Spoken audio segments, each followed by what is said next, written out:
Hey guys, in today's video, I'm going to show you how to change your Cash App PIN if you forgot it. Don't worry, it's really easy. Let's go. Step 1. Open Cash App. Start by opening Cash App on your phone. Tap on your profile icon in the top right corner. Step 2.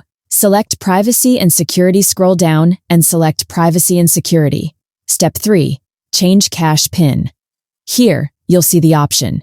Change Cash PIN, tap that. Confirm your new PIN, and you're all set. Step 4. Change PIN online. Optionally, if you want, you can also reset your PIN online. Go to cash.app/account and log in. At the bottom of the left toolbar, click Account to view your settings. Then under Privacy and Security, click Change Cash PIN. Confirm your current PIN, then enter and confirm your new PIN. And that's it. Now you know how to reset your Cash App PIN, whether you forgot it or just want a new one. If you found this helpful, make sure you like and subscribe for more helpful tips. See you in the next video.